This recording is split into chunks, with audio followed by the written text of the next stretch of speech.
believe in the ripple effect.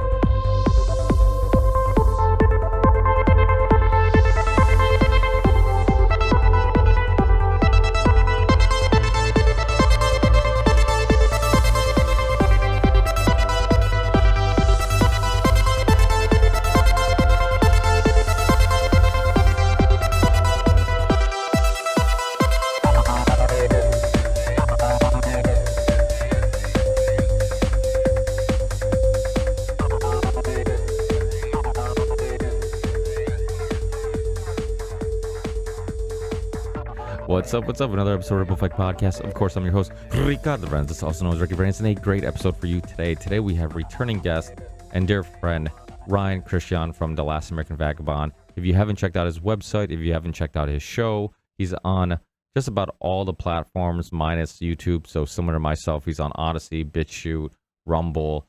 You can get his RSS feed on iTunes, I believe Spotify, Podcast Addict, all the podcast apps. So please check out The Last American Vagabond. He's always doing great shows on what's going on in the news, historical stuff, great interviews with doctors and so many different interesting people. So please check out The Last American Vagabond if you want to know what's really going on. His slogan is question everything, and that's what he does on the show. That's what we did in this amazing discussion today. We questioned absolutely everything, and it really was a fun and deep discussion. These are some of the discussions that I really, really enjoy and I really get the most out of. Discussions that aren't just about sharing your ideas, but it's also exploring other people's ideas and letting your ideas be challenged. And that's a huge aspect of growing and learning, is letting your ideas be challenged. Don't get defensive when they're challenged, and really explore other perspectives and give people credit when they make a valid point. I've had so many discussions with people that struggle to do that when they make a valid point, you're like, you know what? You're right. Like, actually, that is a valid point. And then when you make a valid point, they ignore it and they continue to just try and be right. And that really also exposes their true intentions. I think there's some people out there who pretend that it's not all about just being right. But if that's true, when somebody makes a valid point, even if it defends their perspective and it might expose the flaws in your own, you have to acknowledge those things. And that's another reason why I love talking to Ryan, because we can just challenge each other. Nobody takes it personally. Nobody's trying to be right or be the most intelligent person in the room. We're just honestly seeking truth and exploring ideas. And before you listen to this conversation about seeking truth and exploring ideas, remember this is a value for value show. If you get some value out of these discussions, I know I get value out of having these discussions, and I'm certain that you guys also get some value out of listening to them, then please consider giving some value back. And it doesn't have to be financial. Of course, like I always tell you guys, if you're not in a good financial situation, don't worry about it. Rate, review, subscribe. Tell people about the show, post it on your social media platforms. All those things matter, especially with a show like mine that constantly has issues with suppression or censorship. So every little piece of effort and time taken to help expose people to the Ripple Effect Podcast is very much appreciated. But if you are in a good financial situation, there's plenty of ways of supporting the show. You can send a one-time donation via PayPal or Venmo, or our crypto wallet. You can send Ethereum or Bitcoin. We also have a Patreon page if you want to support us monthly. And it really is one of the best ways of supporting us, because I can guarantee that money every month. And if a small percentage of people listening donated as little as $1 a month, I could do this full time. So that just shows how little everyone has to invest to really help grow the show. And it's also a reminder that every dollar does matter. So there's no donation too little to send.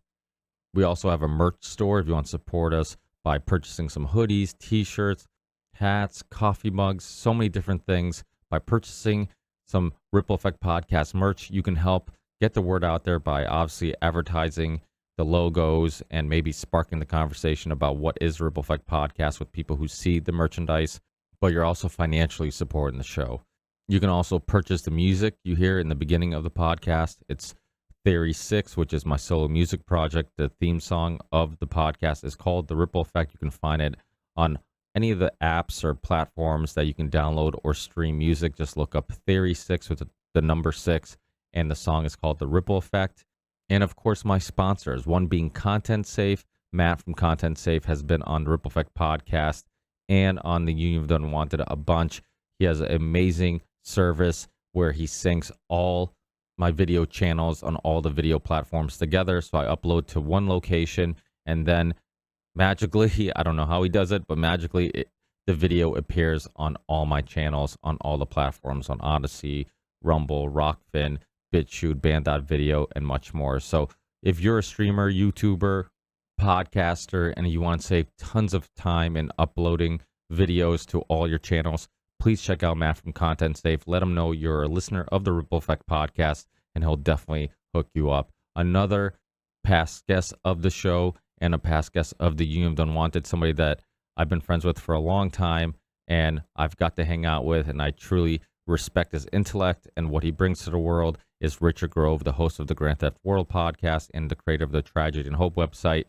And he created something called the University of Reason, and these very popular autonomy courses that help people expand their skills, learn new skills, connect with people in a liberty-minded community. And if you're at a crossroads in life, if you're looking to change jobs or just pursue something different, you feel like you're a hamster on a wheel running in place, please check out the University of Reason, where you can help yourself and help the Ripple Effect podcast at the same time. And then the last sponsor, one of my favorites, is Element Electrolytes. If you're looking for a healthy way to add some flavor to your water to stay hydrated and deal with all those symptoms that are due to dehydration, like headaches and muscle fatigue and all these things, please check out Element Electrolytes, which was created and formulated by a OG in the health and nutrition community, Rob Wolf, who's been on the Rogan podcast. He's been on my show. He's been on just about every big show that has to do with health and nutrition.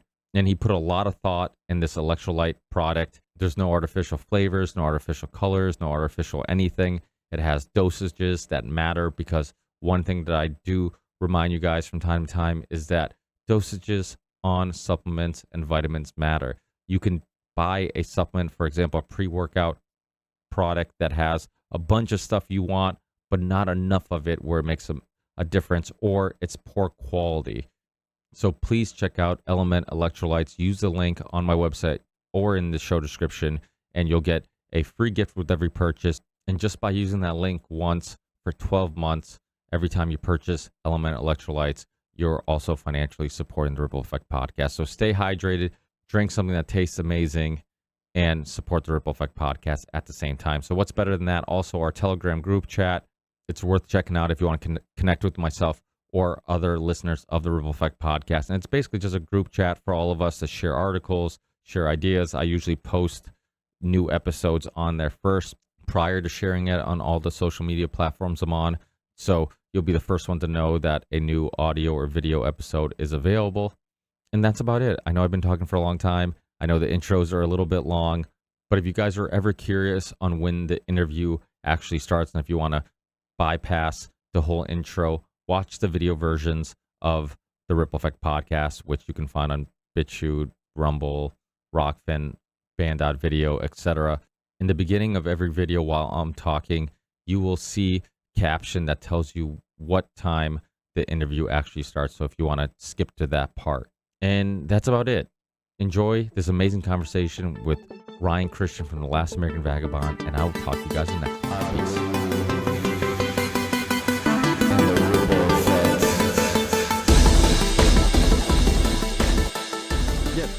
For people listening who might not know what you're referring to, you want to... Oh, are we already recording? You always do that to me. I thought we were preamble. Oh, well, I was saying Helen of Destroy. The account, she does good work. She sent me this, or rather, no, excuse me, I take it back. She didn't send it to me. She shared it. I saw it, and I retweeted it like 3 days ago.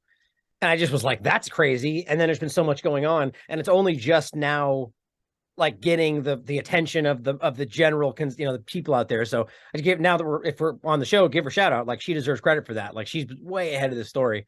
So check her out. I'm going to do that more after this. Before I'm going to be prepping up my show for today, and I'm going to be going through her work for that topic today. Yeah, it's I feel like I definitely have seen that Twitter account. I can't remember if maybe I've seen you retweet it.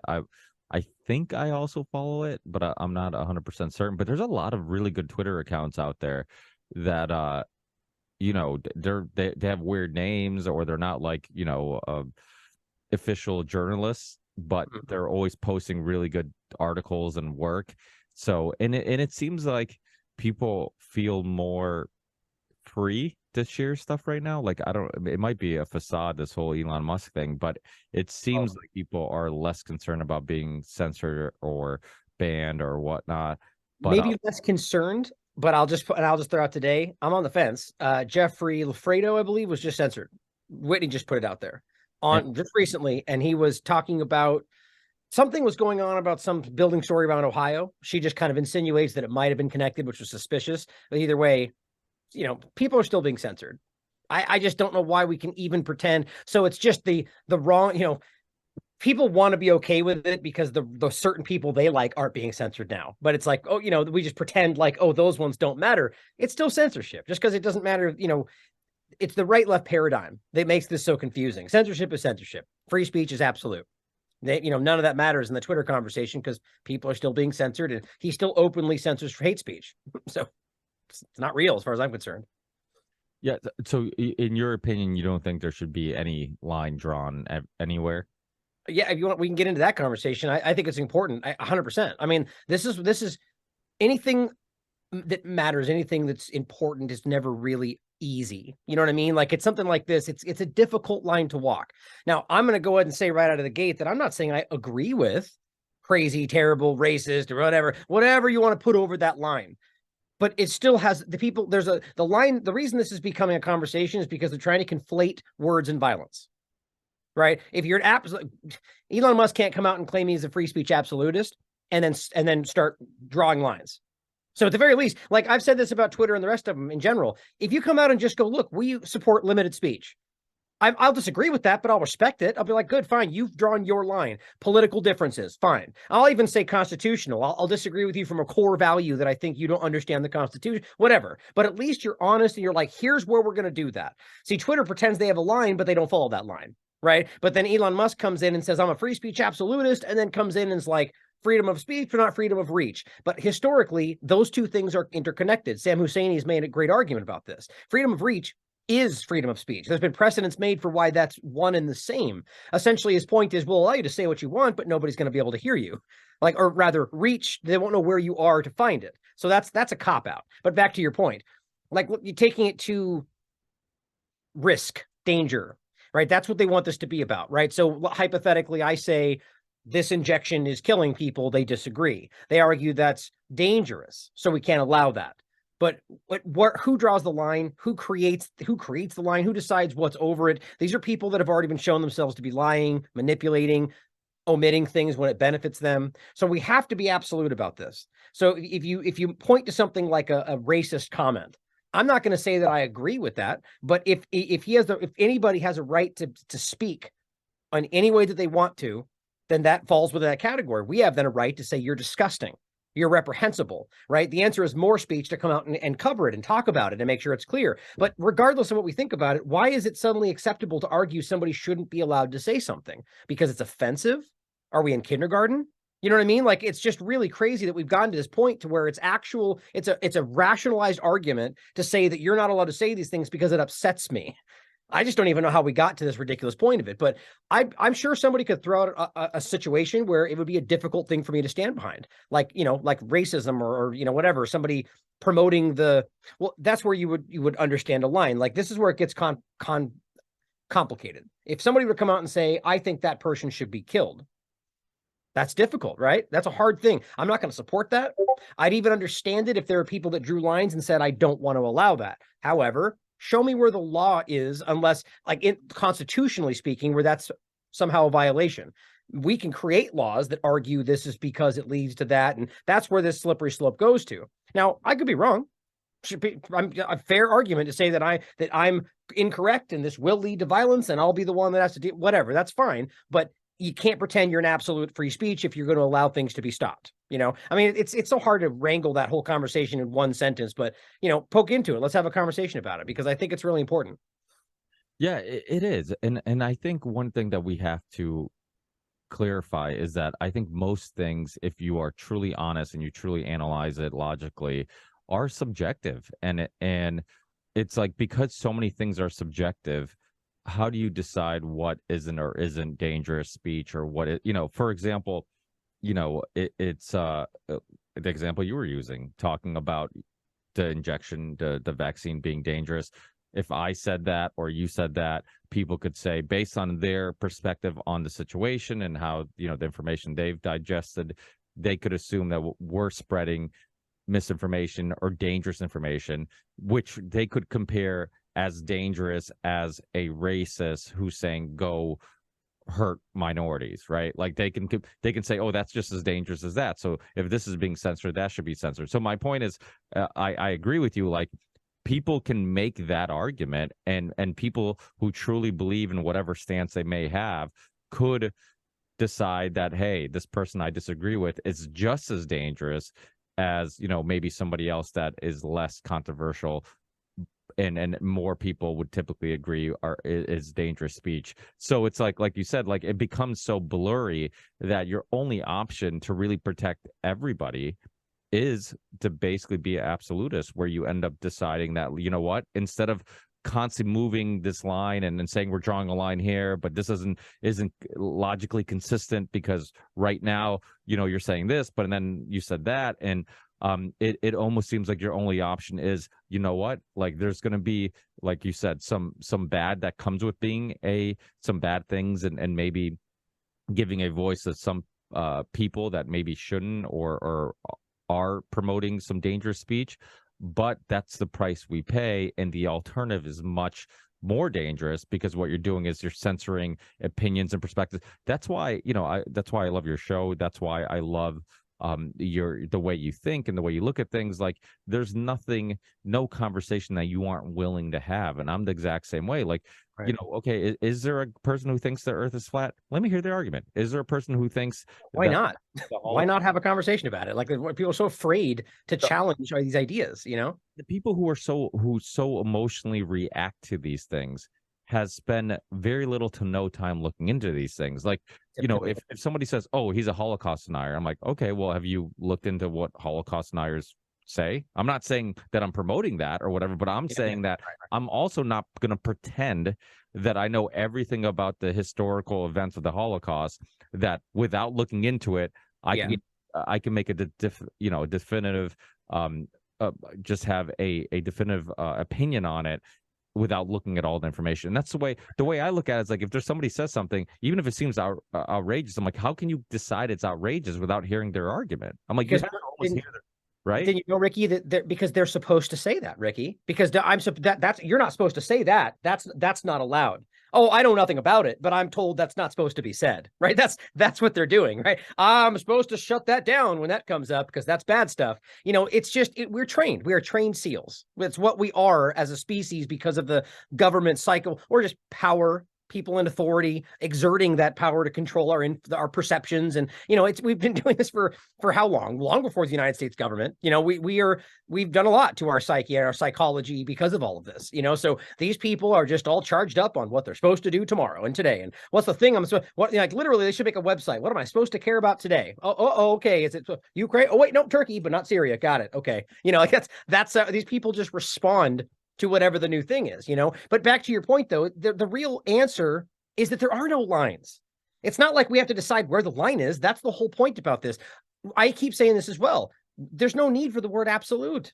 Free speech in and of itself inherently is an absolute concept. There's not limitations to something that is a free, that's the problem, is we get drawn in these games of definitions and alterations and, equivocations. And that's what the government wants from us. That's what the two-party paradigm does.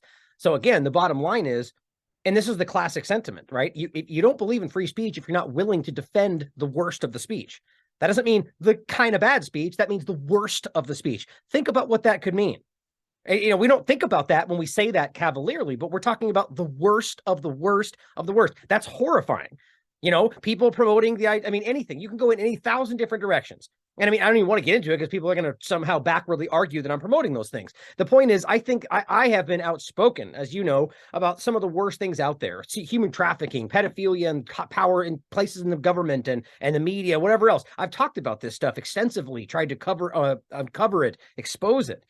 But at the same time, anything like this, like going back to like the classic, like fire in a theater argument, the problem is that we've drawn that line, which should have never been there. Now, yes, you could make a fair argument for why the person who made some allegation that is dangerous, that then somebody responded to and hurt themselves, that they're somehow responsible.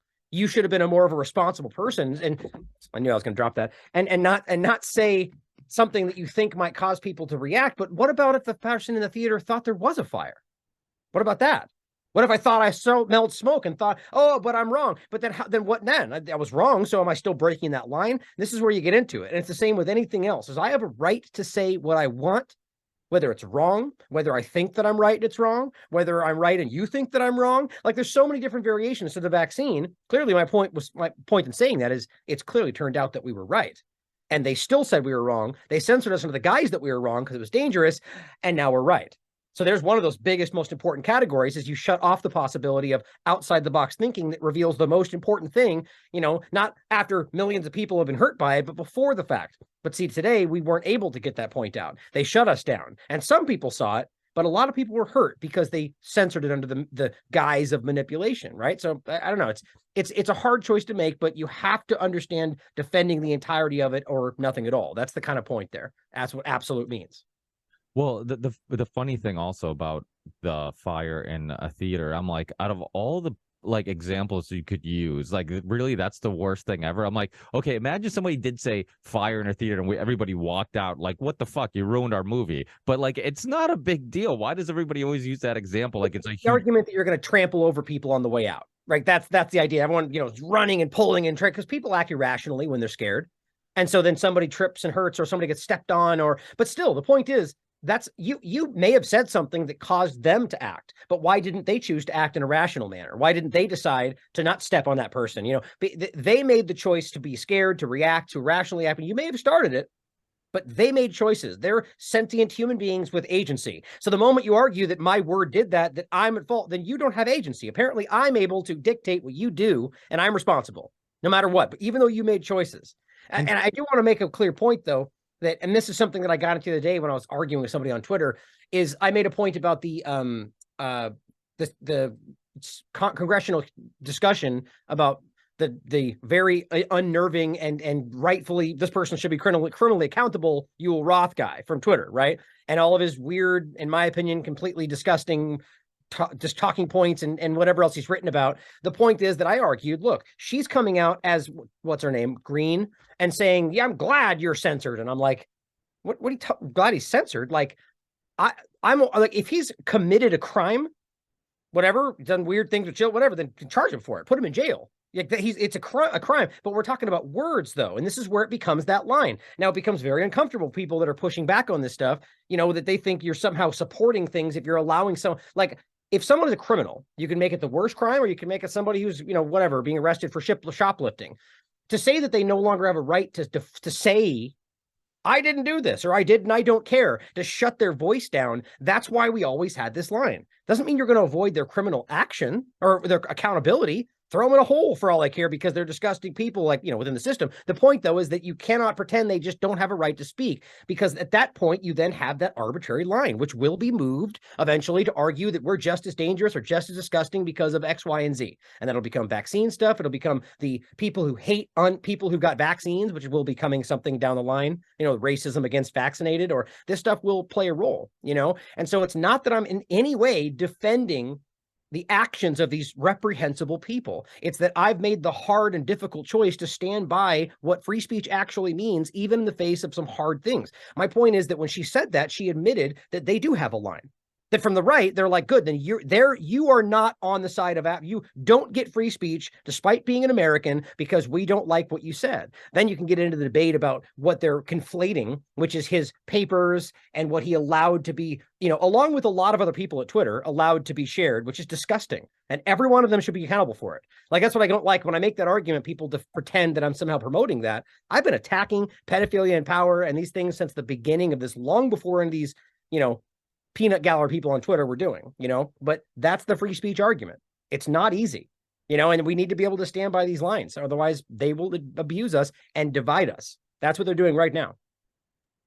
Yeah. And the other thing too, is like, in regards to like saying fire in a full theater and whatnot, like these type of things, a lot of times the tribe or the culture or the society will regulate itself. A lot of things we do it just out of social pressure or being shamed, right? Like, you don't want to be somebody who is known for recklessly, irresponsibly driving around hammered all the time, right? Like, you don't want that rumor to go around. And then maybe you'll be like, fuck, maybe I shouldn't have drove last night, or whatever. Or so my point is, like, there's a lot of like social pressures where like it almost, the people almost regulate themselves, because it's like, okay, I want to be accepted as in my community. I don't want people to look down upon me. I want people to respect me. I want people to like me. And because of those social I guess skills that we learn growing up when you're in school, or you're just around playing sports and you're trying to get along with people, like, we do care about acceptance, and we care about just what the tribe thinks of us, and that alone a lot of times will regulate people into behaving a little bit better, and that's sometimes all you need, right? I mean, there's obviously people who could care less, and typically they're either mentally unstable or on drugs or unhappy, or there's some other issues with them. But the average person, they try to be a decent human being, and they want people to look at them as a decent human being. So this idea, like you said, like that you need government to decide, where you draw a line and don't draw a line, and, well, let me protect you from whatever. I think it is a little ridiculous. And of course, that's where the term Big Brother comes from. It's like they're constantly giving you a problem so they can be the solution. But the other thing too, also about Twitter, the thing about Twitter, it is an interesting argument, because I almost feel like everybody who's talking about free speech on Twitter and what should be censored and what should be, I'm like, until you remove porn from Twitter, you can just like go to hell in regards to like they censored anybody to protect anyone. Like, you still have porn on Twitter. Like, the fact that and it's not hard to find. So the fact that these accounts exist and they let them exist, and I still don't understand.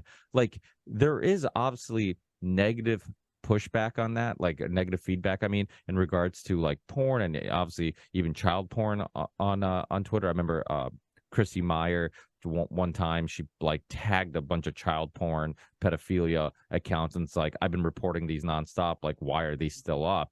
And then you read the comments, and it's like, oh, I've reported this too, or I've also reported this. And it's like, okay, so it shouldn't that be your focus of your concern, not just some person with a opinion that you don't like? Why is that on there? And I'd love to get your opinion, because I feel like, is there a money motive? Is there a huge like dark web world of Twitter, where it's kind of like the dark web, where it's like, if you don't know it exists, it doesn't exist, but if you go there, you find like this whole nother realm and world of weird and people. Like, why would they still continue to leave that on their platform when they know people like us would be like, listen, you can't justify censoring this person when you still have child porn all over the place.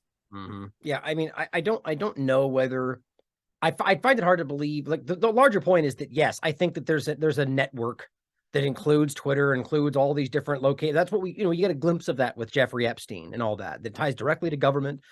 the intelligence agencies, foreign governments. I mean, it's impossible not to see if you care to really look into it. Vanessa Beeley has covered this in regard to war, Syrian war, and how white helmets being openly caught essentially in front of the Hague, and just in the Hague in the context of producing the information and the evidence, and it was presented, and it was a whole discussion. And it was the point is that they were caught for trafficking. It was humans, organs, children, all sorts of stuff. And this is a network. And the point was that war, it's often facilitated through war, and that's an obvious reason why, because it's chaos and no one's paying attention.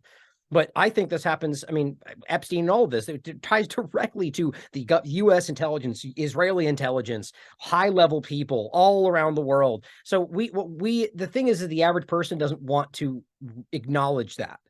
It's never been more clear than today. And we just don't want to talk about it because it makes us feel bad about, that you don't want to believe that the one person you believe in, whether it's Trump or Biden or whatever else, when they're all seemingly involved or at least complicit or aware to some degree. And so in my opinion, when it comes to Twitter specifically, like I would be not surprised at all if this was still absolutely being facilitated through Twitter. I mean, it wouldn't surprise me at all. Nothing's really changed other than kind of just an alteration of who gets censored and how. I still think all the people like myself are being shadow banned and suppressed. Everyone's proving that. Even the largest Twitter, like Republican accounts, have come back and been like, why is this still happening? And I'm not seeing any engagement now from Elon. He used to come right back and be like, I'm on it, we're looking at it, it's happening. And it's like, I don't know. The Twitter files have kind of fallen off too. And what happened to the Fauci files? Like, who cares now? Look at the balloons. You know what I mean? It's like, it's just so strange. It's exactly what we thought. And in the end of the day, none of the source material has been provided. It's just like this weird kind of anomaly that just ended up kind of shifting people's perceptions. But the Twitter part, the child pornography part of it is that we already know that this stuff is happening, like we've seen on YouTube. I don't even know if YouTube ever's even dealt with that. As long as I've been able to see, there's accounts just like that have been called out that nobody does anything about.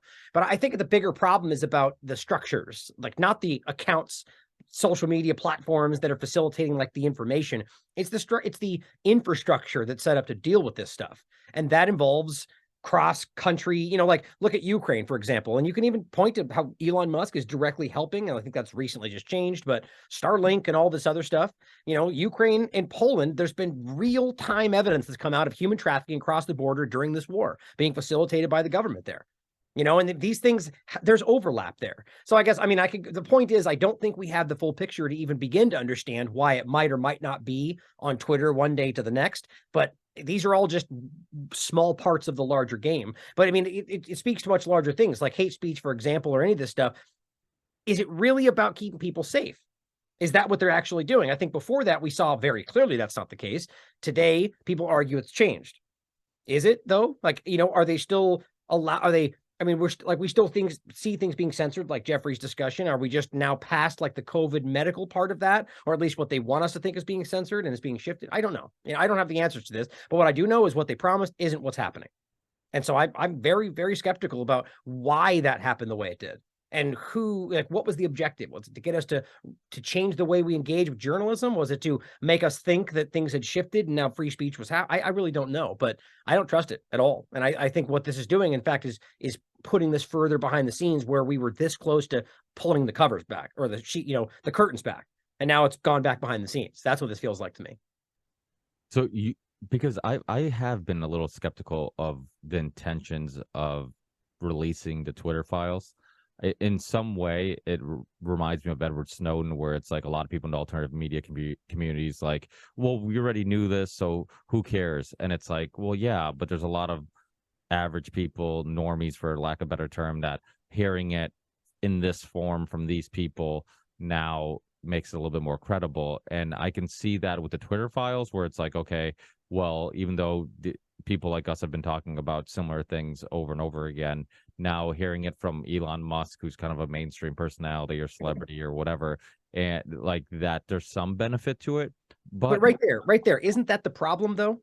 Right, like the idea is, okay, so this is what a limited hangout is. It's always based on actual information.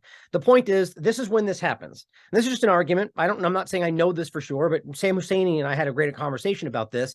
Is that when this happens, historically, we've seen it many times where they're like, okay, they see it, right? They see it. They clearly get the JFK, 9/11, they're okay. The people aren't buying our BS anymore. So what they do is they release a little bit, just a little bit. And they act like it's more than it is. And they go, okay, transparency. And usually historically it puts the conversation to bed, at least for the most part. You still get those of us out here going, stop guys, they're trying to distract you. And it doesn't, but now people are more willing to hear that. My point is that's what I think this was, an effort to put to bed some of these conversations and not really actually change anything. That's how this usually goes. So in this case, my point about journalism, we were at a point where people were more than ever aggressively skeptical about, not even just CNN, Fox News, from Republicans, right? People were like, with COVID, they're like, we don't buy this anymore. You guys saying anonymous source means absolutely nothing to us. So what do? It's my opinion. They redesign what journalism is. And they come out and they go, here are things that you knew, but here's a screenshot. Proven, right? Is it though? Could be. Like if we had the full document with page numbers and the rest of the context, maybe, or maybe that's the least important part that seems like everything to us, but the big story was behind it all. So we go, oh, we got it all. That's it. We got them, FBI. And then the big story was a lot. I'm just hypothetically, thinking about it. And the bottom line is long point is that Elon Musk as the one presenting it, or here are some screenshots and we've got the rest behind us, trust us, is not journalism. That is anonymous source and the government says. Now, they're not always wrong when they say that, right? Sometimes they're right. The point is that we trust them. That's how that works. And the only way to go forward on this is if they then present a clippet of something. So often you can see that it's even a screenshot from a computer screen. So they don't even have the actual document in front of them. And they're filtering that through Twitter and through FBI, probably Twitter lawyers. And so then going forward, people then get presented with limited information and a narrative. And they're taught that's all you need. Like what happened to WikiLeaks? What happened to the Google dump? You get documents, a lot of it's inane stuff, but you get everything. That's actual source material, and that it's just different. Yeah, I completely, one thing I love about you wearing this shirt from time to time that says question everything, you literally question everything. Like even when something seems like, oh, this is evidence that proves like, or will defend my perspective or my worldview, you're even questioning like what's the motive to that. And but do you ever worry about going down that slippery slope of almost sometimes something is just what it is and maybe not everything is because I've caught myself at times too, like always thinking, and it's hard not to do this, because what happens is when just about everything ends up having some other motive or agenda behind it, and there always ends up being more to the story, obviously that creates a pattern of thinking where you just assume like somebody's always lying to me and there's always some other motive that I might not be picking up on. But is there ever concerns about like, okay, maybe I'm over analyzing this and maybe this is just what it seems to be? Right. So there's a big difference in what you're saying there. I'm not saying dismiss everything. I'm saying question everything. Right. Very, very different. Like, so the point is that why would we not question anything that comes along? I don't care how easy that the lowest hanging fruit tends to be the most damaging sometimes. And they're like, oh, that proves everything I've been saying. It's like, okay, well, what's happening there? Is that what it looks like? Maybe. So the point is just question it. What's their motive? What are they doing? If it all adds up, it could take 10 seconds. Yep. Looks good to me. That's it. That's not dismiss it. What you're kind of talking about is people that dismiss everything. Everything's a distraction. Everything's a psyop. Everything's a false flag without any evidence. Because this looks like that, and here's what they're probably doing. We're going to go ahead and don't look at it. It's a distraction. That's not what we're doing. Neither of us, right? What we're doing is saying, look, information comes out. There's no reason you should ever take it at face value, because they could be wrong, couldn't they? That's the first point. Couldn't they just be wrong? That's always the point. Check your math. Like, these are things we always got taught growing up, right? It doesn't matter who did it. Check it. Make sure, right? Then, they could be mistaken. Somebody else could have relayed them information that was wrong. They could be lying to you. They could be hiding things because of a larger agenda. Maybe it's for your best interest. Maybe it's for national security, right? Who knows? So everything that happens, we should be questioning. And I think that's the best thing that's come out of the whole vaccine thing, is they're going, oh my God, the biggest travesty is nobody trusts the CDC. Thank God. Why did we ever trust government? Our founding fathers would scream, last thing they would never take it at face value, right? Always, it's the people, we the people. And if we decide that they're no longer doing what they're supposed to, we can pull them out. That doesn't happen today, right? That's long since been allowed. The point is that we question everything while being open to all possibilities. That's just not as catchy of a tagline. You get the difference, right? There's a big difference there between, engaging with everything and asking questions. Like when Trump comes out and says, this is what's happening, a lot of supporters go, yep, that's it. And that's over, right? Because he said it. I'm not going to question it, whether that's because you believe that or because, that's the team sports you're in, whatever else. But you should go, okay, Trump said this. Let's look up where do you get that from? What's the source material? Okay, he said this. There it is. There's the proof. This document. Okay, we're done. Question everything, but it's right. So we're going forward. You know what I mean? Like, that's what I'm talking about. And I know, but most people don't like it because it's work. It's tougher. Takes more time, but it's never been more important time than today to care about what's going on, Yeah. And I guess my one of my points was just the concern of, even when everything does seem to pan out, like, because again, this has happened before, where at the moment it seems like, okay, everything kind of makes sense, maybe it is what it is, and then later you find out, like, holy shit, they lied to us about this, or exactly. this was really going on behind the scenes. So it can be, I found it with my own personal experiences that it can be a slippery slope of, like, now you almost accept nothing ever. And even if like you do your research and it seems like, okay, this seems legit, but for some reason I'm still a little skeptical about it. Like, right. it could be, but personally, like you were saying, like, that's probably a much healthier way of looking at the world, and Right. probably more accurate way of looking at the world. And then, just assuming that, like, okay, maybe I'll take it as face value. But and this kind of leads into another thing I want to ask your opinion. One more thing before we jump to the next topic. I think what's interesting is, again, what we're talking about is that need somewhere internally to just decide to trust something. Like, I don't know why we need that. You know what I mean? Like, I get what you're saying. Like, potentially the downside could be that you never feel like anything is ever for certain. And it's like, isn't that where we are? Life, we don't why do we think we know and understand? Today, tomorrow, the world's flat. Tomorrow, now it's round. Now it's gonna be flat. Who knows what's going on? The space, or the Earth is the center of the universe, then the next day it's not. It's like we think we know everything. If history has taught us anything, it's that we don't know anything. The point is that we just engage with stuff, be honest and intellectually honest with it, question what we're given, and take the body of evidence and accept where it currently stands, and be okay going, like, it could be different tomorrow. Be okay saying I don't know. That's hugely important. This is the scientific method for life. It's what it is. Science is always evolving. We're always going, oh, new information, let's add it in, reevaluate. But people are so hard of it. Like, today, it's like, nope, I got my life in order, and I like this, and this is the color of that, and that's how it's going to be. And they just never want to change. And we've been trained to be that way. And that's the problem, I think. So we need to be okay with understanding that we don't know what's going on, that we just, we have consensus ultimately, which sometimes can be correct.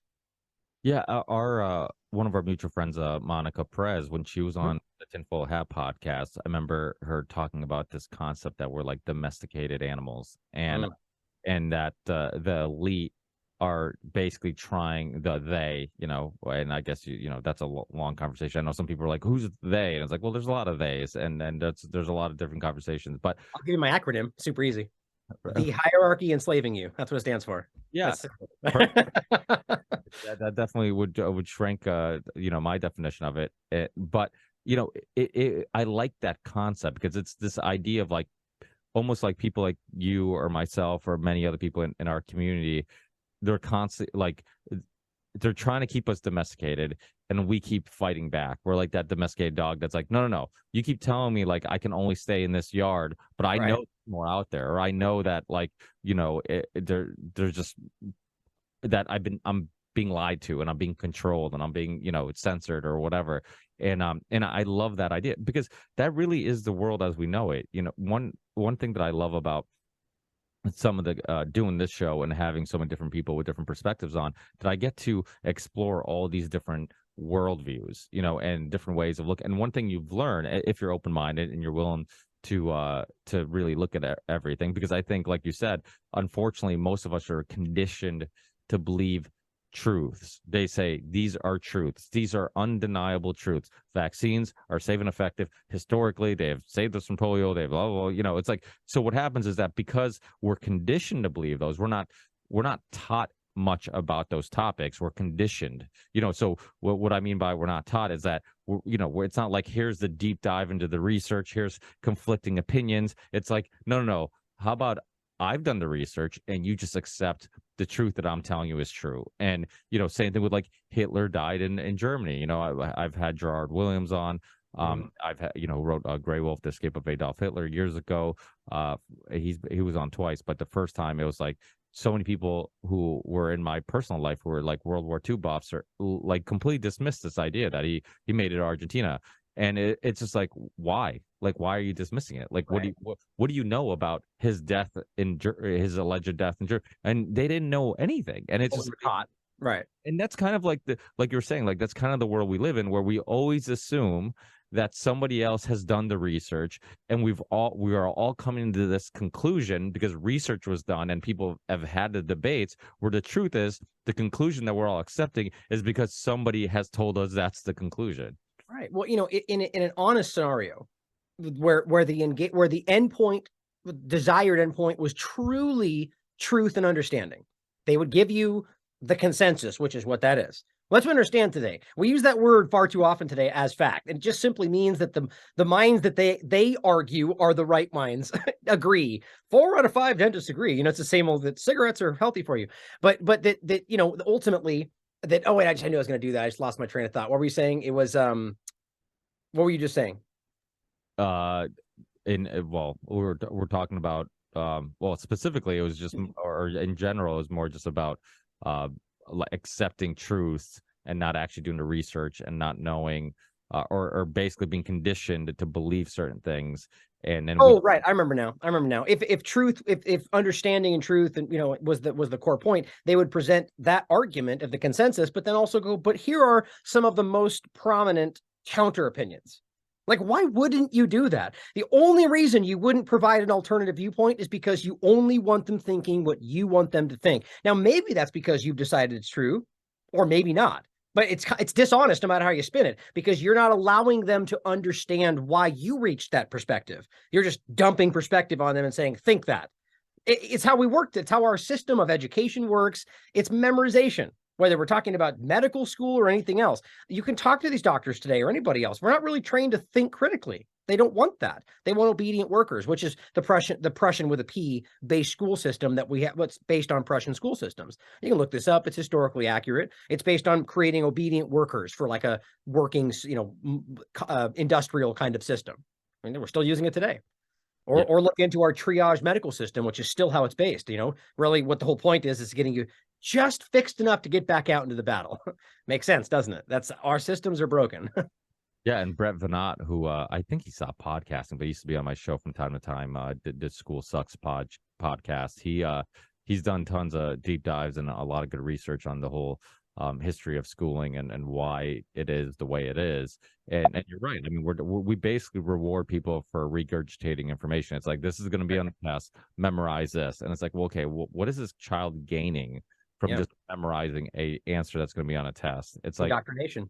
Yeah, it's not. Do you have no critical thinking skills? You don't have. That's why, it's funny because like arts, philosophy, alternative media, conspiracies. Like for me, like it's like, what do they all have in common? Why am I so in love with all of them? Right? You're a musician. I'm a musician. Like we love writing. We love being creative. Like the one thing they all have in common is that you exercise your brain in the way you look at the world, right? If you're writing music, you're looking at things critically. You're having maybe internal conflicts on how do I really feel about this, or how what's honestly like how did this traumatize me or affect me or whatever. And it's like looking at things beyond the surface level. And I think that's what people don't do.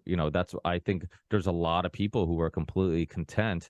Sometimes people say like they're just some people who are just born to be hole diggers, and I'm like, in a way I'm like, that's kind of cruel. And then another way I'm like, you know what, I know some of those people. I'm like, there's some people that are completely content with just like having a drink at the end of the workday, going to work every day, paying their bills, having a nice house, having a new car, and that's it. Like they don't It doesn't have to be an insult. Yeah. Well, you're right. It doesn't have to be. Like you got to look at it just on like a purely like just basic facts. Some people have lower intelligence, some people have less muscle, some people are taller, shorter, and you just end up falling in certain categories. And yeah, there's some people that are just destined based on their genetics or whatever else we look at to be the kind of person that fills that role. Now, that doesn't mean they can't be, have more depth in other ways. I think the problem in the way that our society works is that those people are regarded as such. That's the problem. Not like they serve a valuable role to whether, I mean, you could make it as simple. I don't know if there is, probably, and probably is, just a guy who just digs ditches. That seems like really remedial, but like somebody who just does, manual labor, and that's a valuable role. They shouldn't be diminished as some kind of like me, because that's kind of the hierarchy, the system. That's what it does, because that's how the government looks at us. We all know that today. We're peons. We are, the ones that are abused and used for what they want to accomplish. Same thing they do with people overseas. But they look at them as the meaningless people, and they treat them as if they can't make their own decisions and they can't think for themselves. So we have to act on their behalf, even though that person's standing over there going, fuck you, I don't care what you think. I don't want you to act for me. But they tell us in the middle that we're acting for them and you don't care about them. It's a game. The problem is that person, as you said, in many cases wants that. I understand the value and the what's the right word for it? The contentment that comes along with like a hard day's labor. That, and as long as you're okay doing that repeatedly, there's something profound about that, feeling like you've accomplished something and that you act like, think about, like, even from what we do, the thing that drives me crazy sometimes, because I'm at least I was before I got into this work, a very active person. That's my, hiking and all this stuff, is that I find that I don't do it enough anymore. And it drives me crazy just to get out and exert that physical activity and the energy. Most people today in the new generations with their screens and activity, they don't do it at all. That's going to change our species a lot in a very alarming way. Like, we need to get the hell back out in the nature, into nature. Yeah, no, that's what I do. I do basically well, we have a small little construction company. And when we first went in business in 2003, after I graduated high school, I spent much more time out in the field. But as time went by and like more paperwork was required, and working in Massachusetts and trying to, work for the state, doing mass DOT jobs as well, it just like, it's so much ridiculous paperwork that now I spend like probably 50-50 in regards to time out in the field and time in the office catching up on paperwork. And but I always talk about like how much I love when I get a day away from the screen and the paperwork, and I can just go out in the field. I can just hang out with the guys, and we can just bullshit and talk about our weekend and work together and enjoy the sun and enjoy. I love being outside. I love sweating. I've always been a gym rat. I go to the gym every morning. I play sports multiple times a week, either basketball or soccer.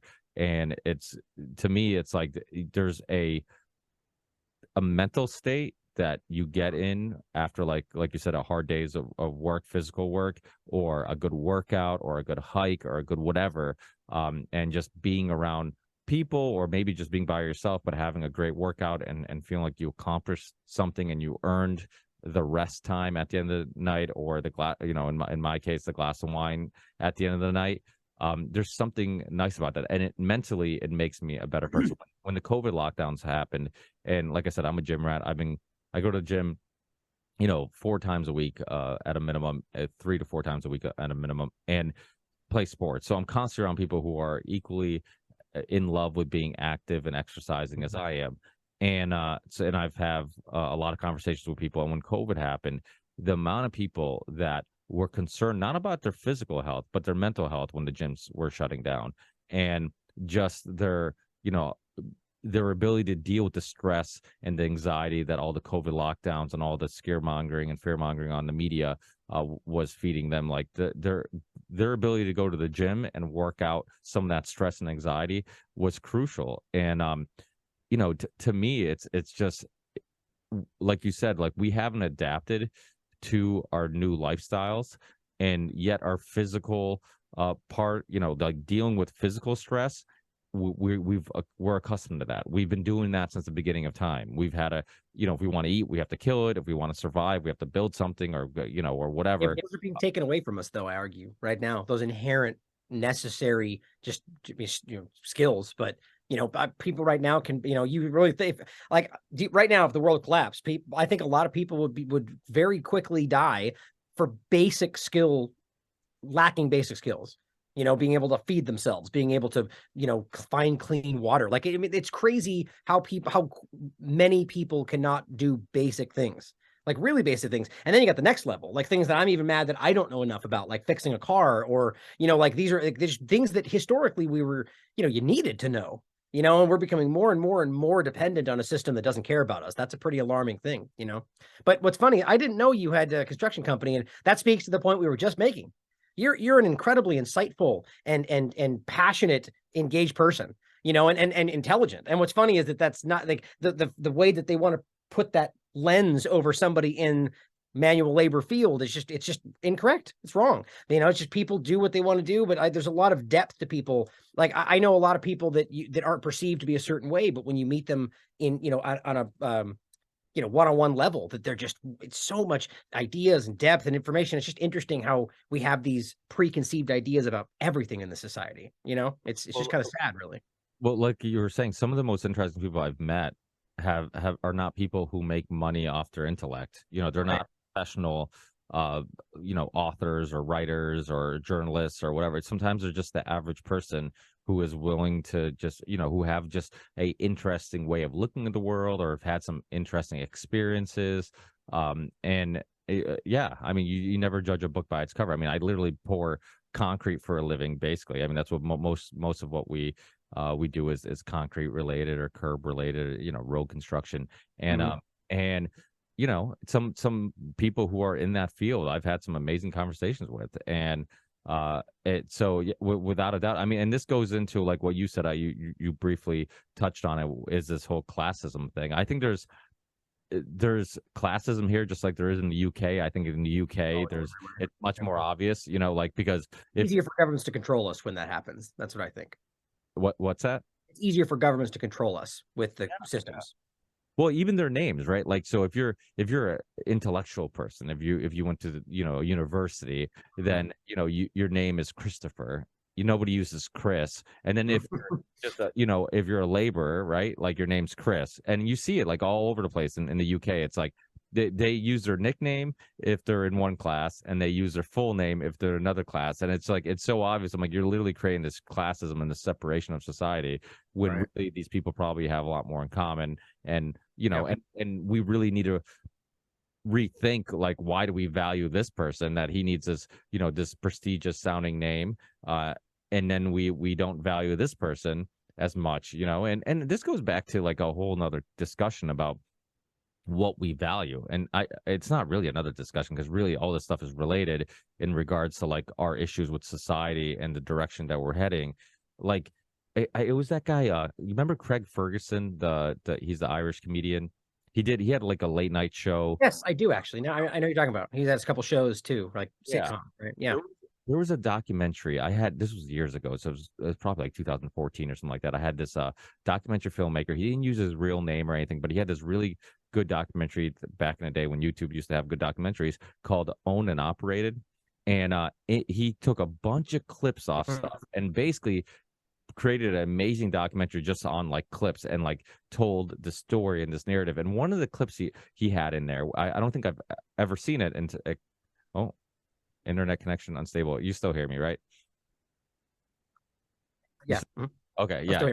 I said internet connection unstable. But he had this clip of Craig Ferguson talk, and it was this was, like I said, like probably 2013, 2014, and it was a really interesting point. And now looking at it, it almost makes, you know, you could see that we're still going in that direction. But he was talking about how, like, when he grew up, Craig Ferguson, he's like, we used to look at our elders as the wise, and we used to want to like sit down with them and like extract their wisdom and hear about their life experiences and like learn from them. And then he's like, and slowly that started changing, where we look at, you know, older people not as just we don't look at them as wise people, we just look at them as like old farts, as like elderly, you know. And what happened was that instead of celebrating the wise and our elders and respecting them, we started celebrating the young and the reckless.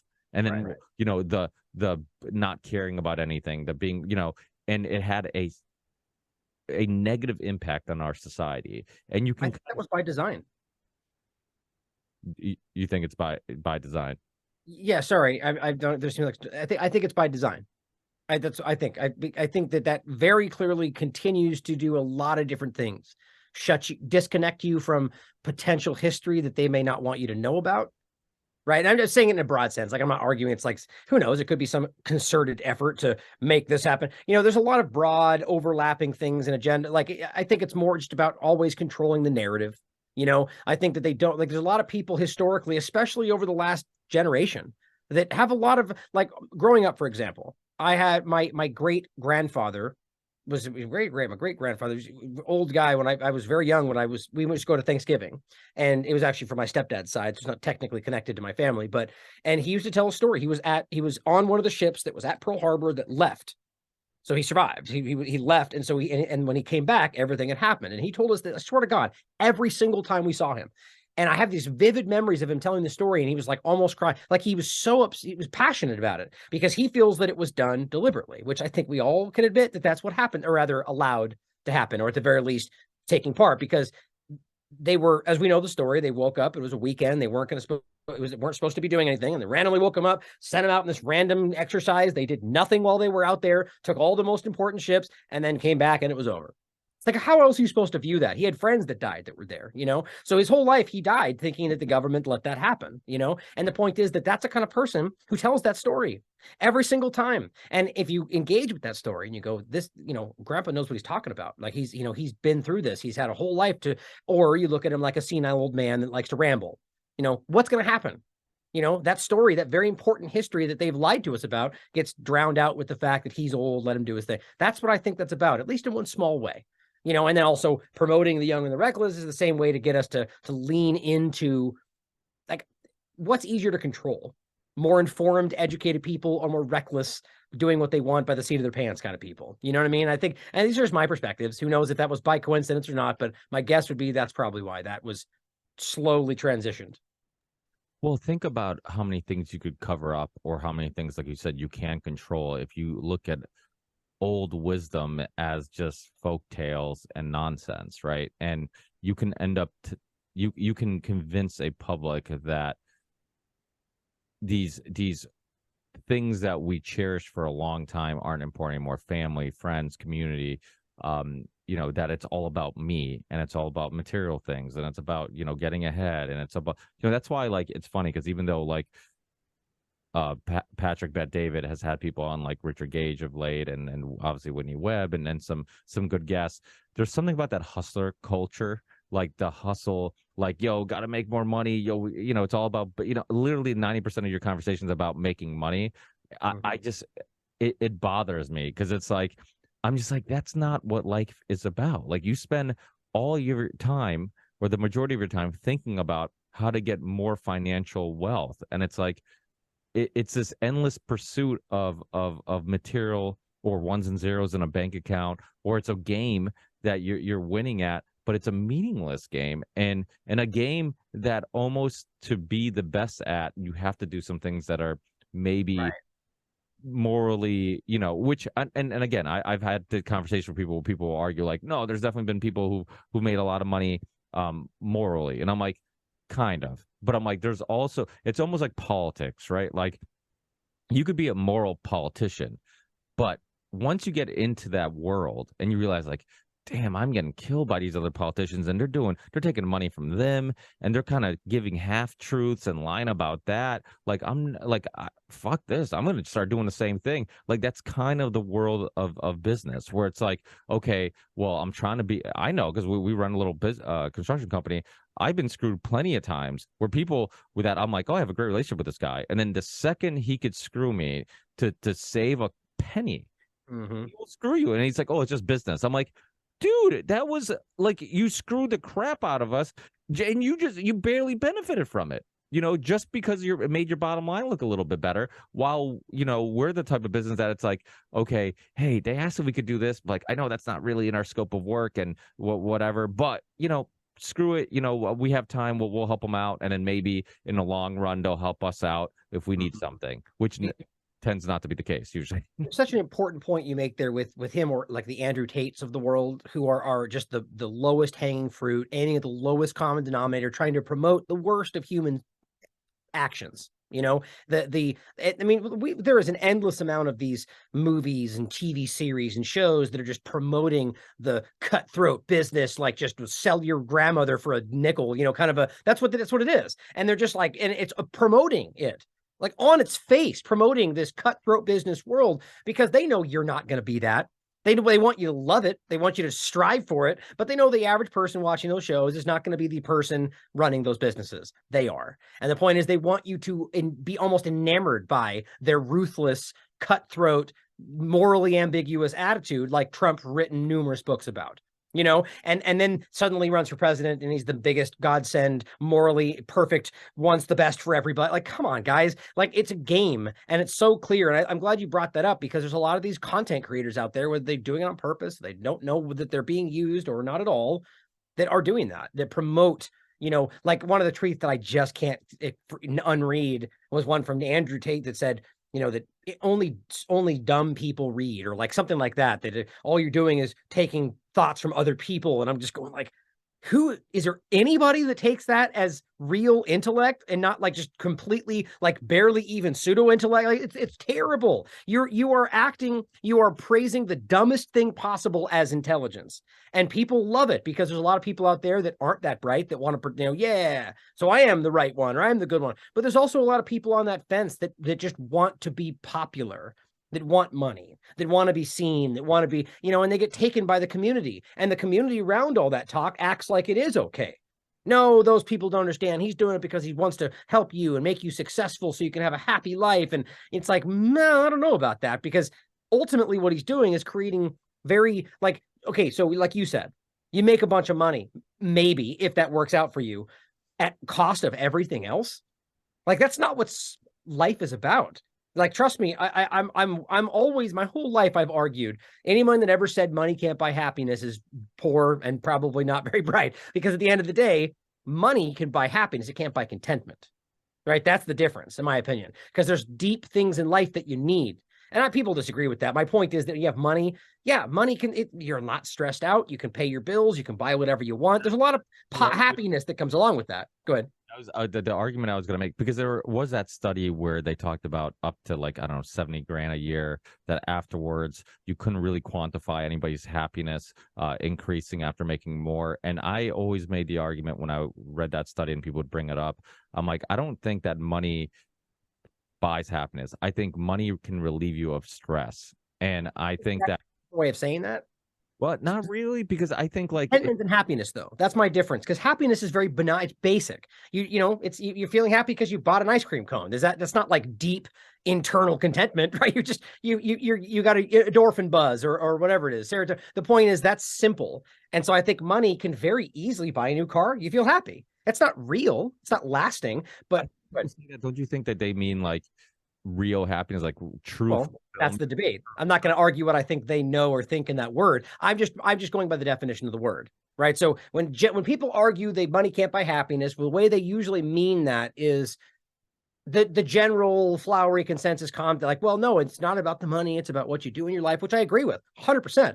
The problem is, though, that anybody who has money can immediately look back and be like, I'm fucking a hell of a lot happier in my day-to-day now because I don't have to worry about all this stuff. I can buy my nice things if I want to. But the contentment, the spiritual depth and contentment of really, being happy, and the sense of like internally, like with your, loving and content, I think they're different. Like I'm just not explaining the difference. Well, you look up the words, contentment is very different ultimately, but that's where I draw the line, because I think that people that are rich when they used to be poor will tell you that. Like, I would never go back, but I know that it's not everything. So my point is, back to Andrew Tate and them, is that they argue that that's what it's all about. And you're just creating a bunch of people that are going to end up being, not content in the long run, that may be able to buy what they want. That's just my opinion, though.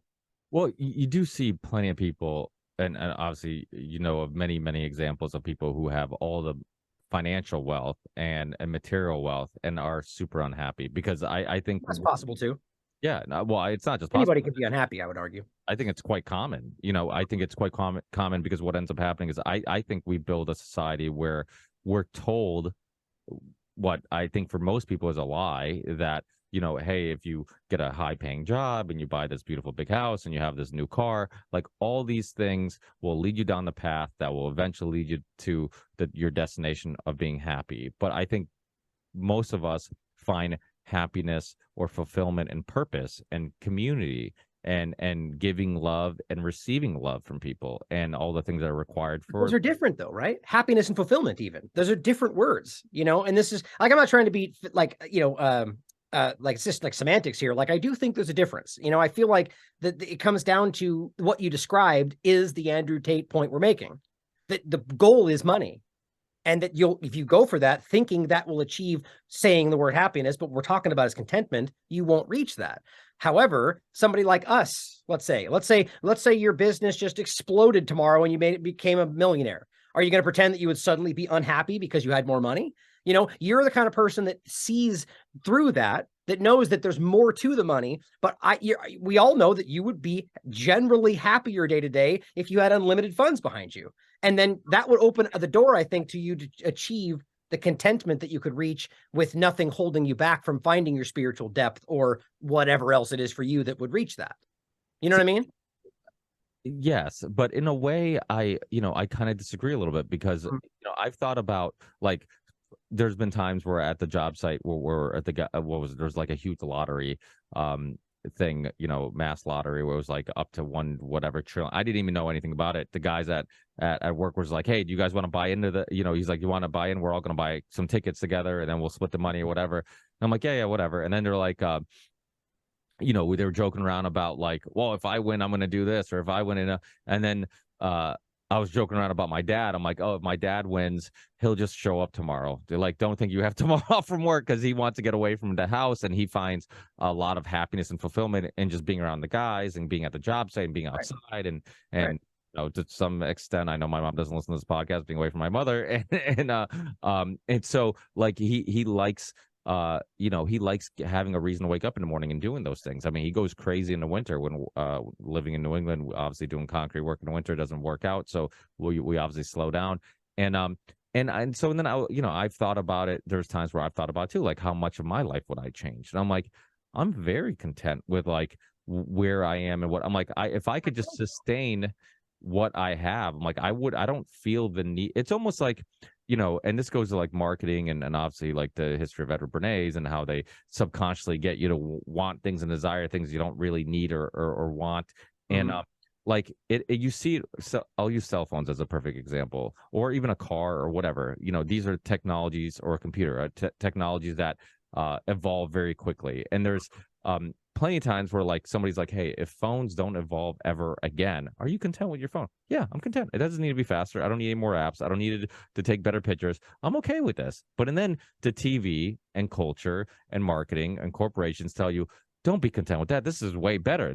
So if this is way better, then that means that the thing you have isn't good. And so you start painting this picture and getting this idea that like I need this new thing, even though I was completely content with the thing I just had. And I think that's kind of the story of many people's lives. We're just like, it's all perception. We work, working construction. One of the benefits is that we do get to see different perceptions. I mean, I play basketball in some, kind of bad parts of cities like Chicopee or Holyoke or Springfield, Massachusetts, which are, historically some of the worst cities in the U.S. And sometimes I'll drive through some really bad neighborhoods. Sometimes we'll do construction in some really bad neighborhoods. There's certain contracts that, like the city of Springfield, for example, will give out, and they're specifically for places where the income is all below 30,000. Anybody who lives there, and you live there, right? I mean, you're working there, and you go there. You're there at 7 a.m. till 3:00 in the afternoon, and you're working all day, and you're seeing real crackheads walk by. You're seeing kids that are wearing nothing but a diaper outside by themselves all day. You see, just houses that are all beat up, people waiting for the PVTA, people, so all these little things, right? And then, the feeling you get when I hop in what's a used pickup truck, but it's, a decent, nice pickup truck. I'm very happy with it. And it's my work truck. I get to drive it home. I have a vehicle. I'm not waiting at the PVTA. I get to drive that. I go to my, town where I live in, where it's a pretty safe environment, and I'm like, holy shit, I am so grateful for the things I have. And then there's times where like my wife has a cousin that lives in Boca Raton, which has some really ritzy areas. And so I remember like the first time we went down to Boca to visit her family, she's like, oh, we gotta drive by these houses and these mansions, and he lives here, and I'm just like, what do I give a shit? But okay, I guess I'll go for the drive. And it's like, oh, this celebrity. And then I'm like, I remember telling my wife, I'm like, if this drive is any longer, I'm like, I'm going to feel like the most unaccomplished person in the world. I'm like, because what the hell? I'm like, every person's driving a brand new Mercedes and Land Rover, and like, this kid looks 12, like he's not even old enough to drive, and he has like a convertible Aston Martin. I'm like, what is going on here? And it's like you go back to your house and you feel like a worthless person. So I'm like, has my life changed? No, it's just the way I perceive my life. It's like so much of it's so I have this philosophy where I'm like, we should spend more time being not maybe content's the wrong word, but I don't think content's a bad thing. Like being grateful for what you do have and not constantly complaining or thinking about the things you don't have, because I think that's Right. a place mentally where you'll find some happiness. Yeah. Well, it was weird enough as I do think that just maybe they're not the definition's different, but the way that they're used, I would argue content tends to have the connotation that's like you're good enough, but contentment is used differently. I argue that's just clear to how I've used it in the past. The point being is that there's a level beyond just your day-to-day happiness where there's like a deep rooted, that just my vocabulary is blanking, another word there that means just something. That's why I use contentment. It's lasting and it's real, and it's not just like a fleeting moment of happiness because you got something, because that is what that is ultimately. Even if it's material, it is still happiness. You're still jovial and up and whatever else. But at the end of the day, I think we're kind of saying the same things. Really, is that we all know, like for instance, your bills, your perception's not going to change that. Where you're standing is not going to change the fact that you owe that bill, right? So the point is, when you have more resources, then those things don't worry you. We all know that alleviate, call it whatever you want, less stress, less confinement, that leads to your no holds barred ability to seek out whatever you want to do, and those things, whatever. We all know that general recipe, whether it's money or whatever else, maybe you just have the ability because you live in a place that doesn't matter, that drives you in a direction to reach, like, if you didn't have to do anything else, what would you do? Like, that's the kind of question. And maybe it would be exactly what you're doing now, right? They're not mutually exclusive, like to your point that you may, because you're seeking contentment, I argue, in the right way. Like that you're not looking for money to achieve that. That's the kind of person that you are. So that doesn't therefore like disprove the other side of that. It's that there are a lot of people out there that go through their days seeking out the monetary achievement, and if they don't reach that, they're unhappy with that. And the point is, if you gave them all this money, that they probably wouldn't be happy because that's what they thought was happiness. It's abstract, and again, I think it's, maybe I'm wrong, who knows. I ultimately think back to the original point that when getting rid of all of the monetary problems, people are generally happier day to day. Which then, but then that's not the only point. Contentment and finding a deeper understanding of life is what it's all really about. And kind of interestingly, back to the original point, that becomes very impossible for the average person because they can barely think past their day-to-day work and their obligations. And, the way our society functions in the United States right now, it's just not even designed for anything out of their worker bee society. And then the rich people that can do what they want, Well, the quote, the African philosopher P. Diddy, more money, more problems. And I think but that's my point, though. Those kind of comments like money doesn't buy happiness, like that's the rich people going, yeah, I'll tell them that. Like, that's what I think they're doing ultimately. Like, more money, more problems, yes, but less obligation. I mean, same point. Okay. So let's come at this from a different approach. Okay. So think about my parent. I remember being a kid. And for some, we all have these things that for some reason stick with us. And you're like, well, why is this significant enough or I can't get it out of my memory? But it was, I remember being a kid and I must have came home from school or whatever, hanging around the house. And my dad came home, long day of work. And he's like, I wish he was just like upset, maybe had a hard day of work, a bad day of work. And he's like, I wish I was still in Portugal. And we would go to Portugal every summer. So my summers were always spent at Portugal. And I know where they grew up. Where I was born. I didn't grow up there because I came here when I was 4. But we would go back, and I would spend 6 to 8 weeks there every summer. So I have very good memories of the community and where they lived. They lived in a house with no running water. They had no paved roads. Nobody had a car. Mm-hmm. But everybody was happy, and there was community, and there was all these things, right? So like as a kid, when that might be the looking back on it perception, just that's fair, right? Yeah, you're here, but well, that's the thing. Like at the moment when he said it, I thought to myself, I'm like, you didn't have running water. We have a bathroom here. We have a, I remember seeing pictures of like my parents like bathing me in like a little like I don't know, like it looked like a bucket or something, and so like I remember just thinking, being a kid, and I'm like, I couldn't. Every time we'd go there, I'm like, okay, this is tolerable for, a month, but I'm like, I couldn't grow up here. I'm like, this is crazy, right? Because you would come back, and again, it's all perception. Like I would come back to America and I'm like, we don't have a big house, but we have a house with running water, and we have a house with a bathroom, and we have a car that can get us from A to B. And I'm just like, what is my dad saying? Like, has he been day drinking? Like, what? This sounds insane to think that you'd want to be back there.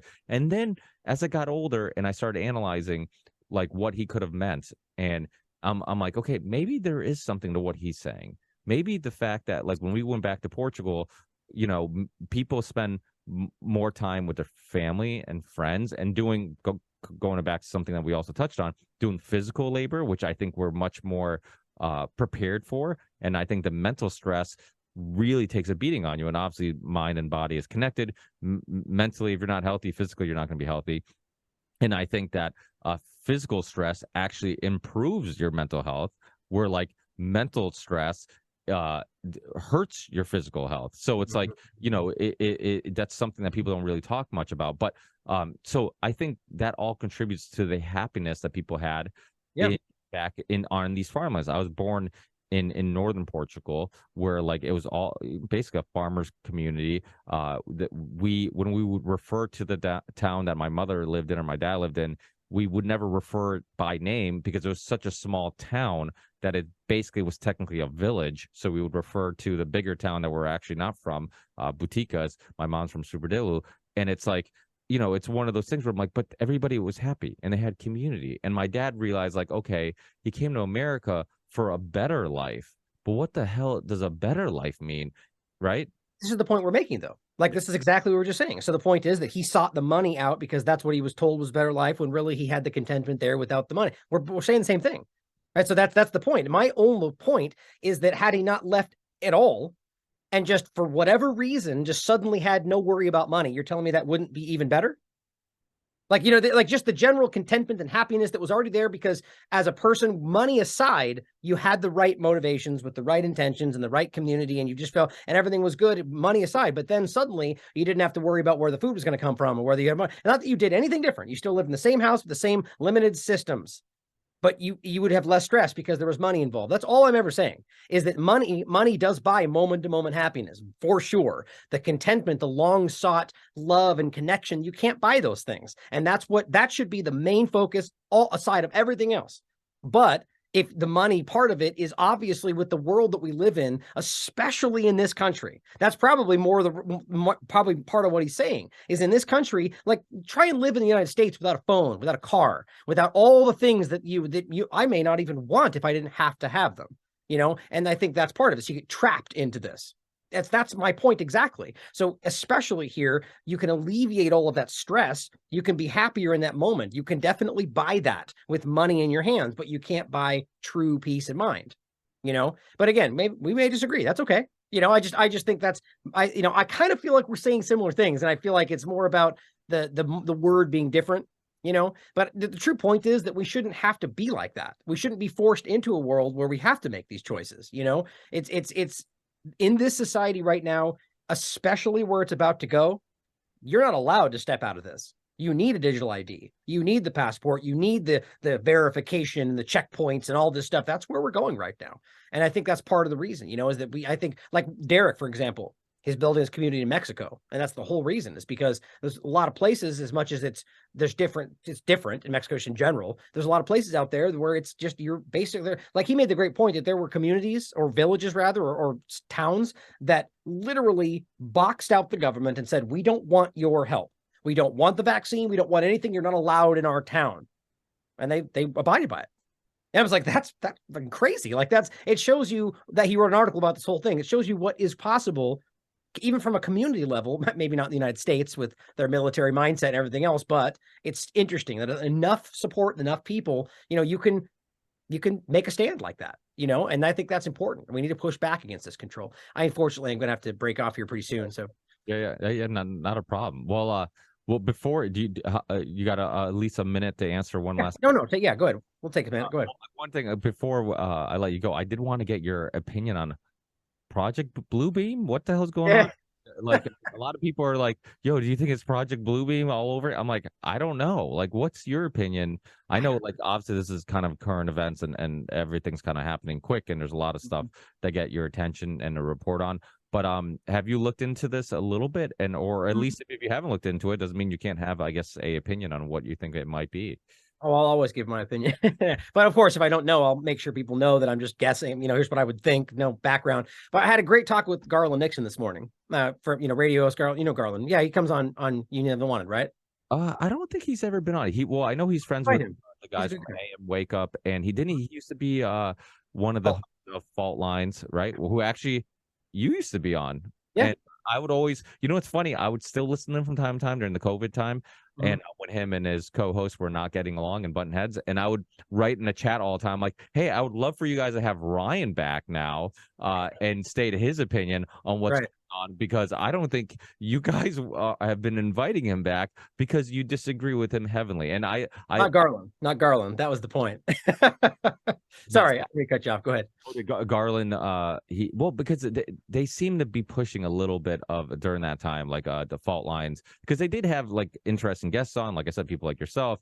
I know even Alex Craner, who's a regular on my show, also was on Fault Lines, and they would have some good guests and a different perspective than what you're getting from the mainstream narrative. And of course, if you want to learn stuff, you have to see it from other people's perspectives and kind of explore those things. But did Garland, he didn't buy into to the narrative as much as in the beginning? I do want to come back to the balloons and stuff, but in the beginning, we talked about it this morning, actually. Like, I think like a lot of us, early in the beginning of 2020 time, he was skeptical, wasn't sure. Like, I think a lot of people went through like wiping their groceries down and like, I don't know what's happening just yet. Cause it's like, even for me in the beginning, I'm like, it's just as likely that something was legitimately put out for whatever reason, so it's like until we got more information. But at whatever point throughout the first year, he came along to it to where he was the one trying to get me back on. And there was kind of like a divide about that. And, not just me, though, with a lot of people. That's one of the reasons there was a, kind of a divide. But but we had a great conversation this morning about it. And he's doing two different radio shows now, I believe. But we got into the whole balloons and UFOs. We talked about Nord Stream pipeline as well. And, there's so much going on right now, Nord Stream being one of them, which is actually a really, really important thing. Not just because it's just another attack by the U.S. government, false flag, but because it was a European, Germany specific with Russia pipeline. You're attacking NATO entities. Like, that's crazy. Blaming it on Russia, and then everything that's happening. This is a real thing, and they're doing whatever they can to not talk about it. That could be one reason this is all going on. But we also have the gigantic Pfizer elephant in the room, or Moderna, whichever one you want to point at, where we have millions of people that have been killed by something that we're now proving is very dangerous. I wonder why they don't want to talk about that, or any number of things. Ukraine's falling apart. So this feels like a contrived effort to get us to, and this is kind of the point we were talking about earlier. I'm actually not the person. I go out of my way not to just immediately reflexively, before I know, say distraction. Anything can be and is, for the most part, because we just have to know how they operate. Like, things happen organically. That's the world. But they never let a good crisis go to waste. The Ron Emanuel conversation, Ron, I think. The point being is that they will always use what's in front of them to manipulate you, should they be able to. So whether or not this is that, I do think there's evidence to suggest that this is being done in the way that's meant to draw us in. Like, I made a joke about this where I think they've really understood these days that the best way to get us chirping at everything and making conversation is to give us basically no information. Nothing. And everyone's going to scream about what they think is happening. By the time the facts actually come out, no one cares anymore. It's like narrative here. Oh, the facts are now put out to challenge the right-wing narrative or whatever. It's like the same thing with Twitter file. Like, people have gotten to a point to where their narratives are more important, because once things challenge it, then that's some kind of surreptitious effort to undermine what they said was the truth. Could be. But now you're basing your opinion on unproven things because narrative, same game, right? So we have balloons that came into this early, the China thing. We have balloons over China now. They claim they're claiming they've got cylindrical objects. Then one person said an octagon. This seems ridiculous. This seems like a cartoon to me. Now, if they wanted us to know there was something going on, we know this government would be screaming about it. If it was China, they wouldn't stop saying China. We know that. I feel like the way this is meant to look, assuming it's manipulation, is that they want us to think it's a UFO. That's why they use, or rather, excuse me, they want us to think it's some kind of alien, whatever. That's why they chose the term UFO, knowing people would conflate that with aliens, even though it just means unidentified flying object, when it's all they really wanted to say. Because later when it comes out as a balloon, they go, yeah, it was a UFO. It's unidentified. Now we know it's a balloon. That's how they're playing it. But certainly could be that they're engaging with something they don't understand, and that's how they're. I would give that maybe 10%. That's just my personal opinion. I think it's very clearly either a joint effort by China and the United States to kind of create division, and I still think there's far more coordination between China and the United States going back to COVID and long before than we like to talk about. That's my opinion as well. There's facts behind that, but either that or it's a US-centric manipulation that China's making fun of, and it's really like Jason Burmis made the point that these weather balloons, if that's what it was, who knows? They're both liars, both these governments. They rest at a much higher area above altitude, excuse me, that you can't see in a normal setting. However, this one, for whatever reason, dropped down low enough to where we could see it. So the argument is they could have just been like, oh, well, that something went wrong. Let's just take advantage of that. You know what I mean? Like that would make sense to me. That's how they've done this before. And then I can go off forever. The real point is I don't know. I don't think anybody really knows. And I think we're screeching about narratives and guesses into the wind right now about literally nothing. And then there's all these other things actually happening. So my stance is I'm going to wait for more to come out. I haven't even talked about it on my show. I don't think I plan to until more information comes out. And then we can really none of this is going to matter until it culminates in something. Right? I think we all feel that. Like, this means nothing until they're like, oh, it was China, or it is an alien, or whatever it's going to be. That's when we're going to be like, okay, now we can start doing something with this. Because right now, what do we have to go on? Even the news reports are conflicting. It's like, I think it's designed that way. I really do. That's what my gut's telling me. Well, you're very much like myself in regards to, some people can't not wait to get a video out when something becomes a headline. It's like, I got to have a hot take on this, and I got to immediately report on it. And I'm completely the opposite. People ask me stuff because they assume because I host a podcast, like I must be up to date on everything. I'm like, yeah, I heard about that, but I'm like, I don't really have an opinion, or I'm not really sure. And it's like, they look at me like, really? It's like, yeah, because I'd like to take a step back and kind of wait for like information to be gathered and kind of like let me analyze everything and come to a conclusion, and then I'll share that conclusion. You mean you're not batting at the dangly cat toy like everybody else? What's wrong with you, Ricky? Yeah, that's what I call. I talk about the dangly cat. They throw it out in front of us, and we're all like, oh, the new story. We're all batting at it. It's what it feels like. Doesn't mean it's fake. Just.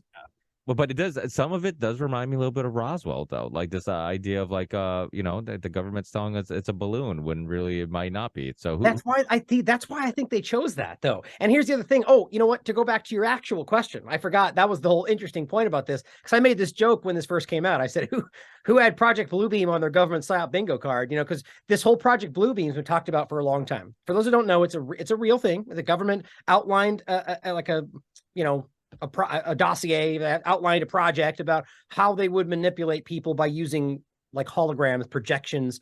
These days, the technology is so far advanced, it's probably something different at this point. But when it was outlined, it was about projecting. See, I've heard conversations about this. Now, ultimately an alien invasion, but I believe that within that was also like the second coming kind of a thing. Like you could argue that it was like the second coming of Christ. Project a voice in the sky or light, and people would respond to that. But the problem there is I think that religion is limited to where you are. Aliens is pretty much planetary, So that's the argument, is that they could effectively project something, pretend that was happening, and then say, oh, there's a lot of arguments of what they would do. That's the justification for world government, or, look, we're all one species and to fight, or, whatever it is. It leans into what they're already doing. That, one planetary government body that dictates what we need to do, because that's the only way we can fight back, or, blah, blah, blah. Who knows? It's abstract, but it's a real thing that they did out. So the joke is, would they be willing to do that if something was getting, this serious? Would they be able to, is that what's happening? Are they going to project something into the sky? I don't know. But I do know that they are being very close to the chest with stuff that they're usually very, very bellicose about, just screaming things that like they can't wait to tell you things they don't know about in the news every single day. Here's what an anonymous source said. Here's what we think is happening. Let's debate about Trump's limp for 13 hours. They have no idea, but now they've got information and they just won't tell you anything. That's usually a good indication that they're holding it back until they've got their narrative in line. We need to be real about what these outlets really do. That's not conspiracy theory. That's what they do. Well, and they need to fill time. So even if they don't have any information and they don't know anything about the story, if that's what people are talking about, they're going to pretend they know what they're talking about and just share a bunch of opinions. I mean, I remember when the Malaysian airline disappeared, my wife was watching the news nonstop, and I'm like, they literally are giving you zero new information. And believe me, the second they find some real evidence, I'm going to hear about it, and we're all going to hear about it without ever watching the news, because it's going to be such a big story. We're all going to hear about it. But I'm like, you're watching news, and they're literally just like a opinion after opinion. This guy's giving his opinion on what happened. This guy's opinion on what could have or couldn't have happened. And it's like, there's no new information. It was a complete waste of time watching this stuff. So that is a concern too. But I know you're tight on time. For listeners, where's the best place to you have a couple of Twitter, you're on Twitter, you're on a couple other social media platforms, everything. Yeah, your website's the best spot for people to get your work. But if people are using some alternative social media or video platforms, what ones are you on where they can find you? Everything. I'm such a not self promoter, but TLA Vagabond is the account on Twitter, and most of the rest of them. TLAV and then Agabond, like Vagabond after it. That's the easy handle I've used, but I really am on all these platforms for the most part, even the larger ones on pirate channels these days. Happen to have my Twitter account back, but yeah, Twitter is TLA Vagabond, but we're on everything: Odyssey, BitChute, Sovereign, everything. Just search us out on most of them, and if they're not censoring a censorship platform, then they may pop up. But these days we're suppressed in most of them. But that's why I often say go to the website, because you'll find most of the social media links and all the at least accessible through there to everything that we have. We have our Substack now that Scott from Rebunked is managing. The TLA it's TLab subs tlavagabond.substack.com, I believe.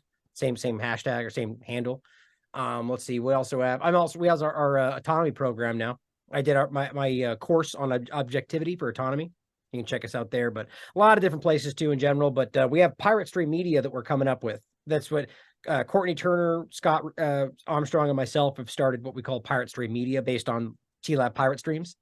And that's going to be its own entity, but that's going to be coming out sometime this year, like officially. But we're doing our podcast we call the Pirate Stream, starting already, but that'll be coming soon. And what is Pirate Stream Media? Oh, it's just another media platform. The point in this is going to be kind of like an umbrella co-op, if you will, of independent media platforms. Our goal is to create, an entity that it can rival the corporate media, fake alternative media umbrella organizations that, to have an ability to, like right now, like for instance, I'll cover something, or a lot of us in this field that have a lot of large reach and a lot of following will cover something, break a story, and it circles around this community. And I shouldn't even say community. It circles around probably the majority, to be quite honest, the people in the alternative media and all of their followers, but it doesn't break that perceived mainstream view, even alternative wise, right? Until suddenly one of the chosen few decide to point at it. And I'm not even arguing that means that they're controlled. They've just, who knows? But at the end of the day, them. There's the larger platforms that some of them call themselves independent that will suddenly be like breaking a story that we've all talked about 6 months ago. My point is, that's not even about credit as much as they want to make it about that. It's about the fact that what could we have done in that 6 months? What are they not including in that half story they're telling you now, where we had all of the source material and all the information? We want to build a platform that when we say something, it gets out there, right? Whether it's you saying something, whether it's AM Wake Up, where we have our entity where we are pumping this stuff out, and we build to a point to where we are large enough, strong enough, to where we can't just be taken down, that we have our own infrastructure. That's where we want to go with this, to where we can rival them. So they can scream we're lying all they want, but we will say it and everybody will hear it. And we'll prove it with our facts and our source material like they're not. That's kind of where we want to get to. And that we want everybody, you and everybody else involved, once we get there, to, stronger in numbers. and it doesn't mean you have to change anything. That's what I was really adamant about, is that it isn't you have to sign anything or change what you're doing. You still do your thing as you want. You're just, we all work together when we want to. We're under this umbrella, because that's the problem with independent media. And I do understand it. The people are very, very rightly so careful. There's a lot of manipulators out there, or they don't want to lose their autonomy or their sovereignty in regard to what they can cover. And I mean, we just saw the whole Crowder Daily Mail, Daily Wire thing, which I don't even know if who knows the validity of all that, but that there are a lot of that going on, and that people are worried they're going to lose their ability to maintain, the ripple effect. Well, will eventually just become some kind of like side note on some larger project. No, not with this. You'll be your thing, doing your thing. That's how we want it to be. And I think we need more of that. And so we'll be doing it. We'll be talking about it. So look out for it. Pirate Stream has a Twitter account now, so check that out.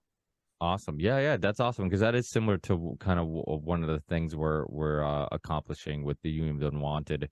Right. A bunch of people together, like you said, strength in numbers, and realizing that, like, if we're all fighting for the same things, it doesn't matter if we differ in slightly in different opinions on this or that or whatnot. We're kind of all on the same team. And the goal being about getting a place where we can actually broadcast, you know what I mean? Like have like infrastructure, have like a network even, to where we can have, you can be doing your show and that's going out on Pirate Stream. Like on something where people can check out, like, that's grandiose and it's long term. That's not going to happen in 3 weeks, but that's the goal. And if we can all work together, we can get there, and I think that's what we need, because we are the new media, guys. Like, that's the point. They are so desperate and afraid about what's happening right now that they're going to shut us down. They're willing to pull the rug out of society to stop from what's happening, so we need to make sure that we connect, work together now more than ever. Yeah, without a doubt. So we'll definitely be looking forward to that. And thanks again for all the work you're doing. Hopefully we reconnect in the near future again. I always have a blast having these conversations, and maybe one of the future Union of the Unwanted. We'll see you back on and enjoying the conversations there. But thank you so much, Ryan, for everything you do. I really appreciate it. Everybody. Please check out his website. It's the best place to check out his work. I also subscribe to your RSS feed on Podcast Addict. I like Podcast Addict because I get it directly from you. There's never any censorship like iTunes or Spotify or whatever. So definitely do that. And we'll talk again in the near future. Thanks, Ryan, and enjoy the rest of your day. Thanks, brother. You too. Take care.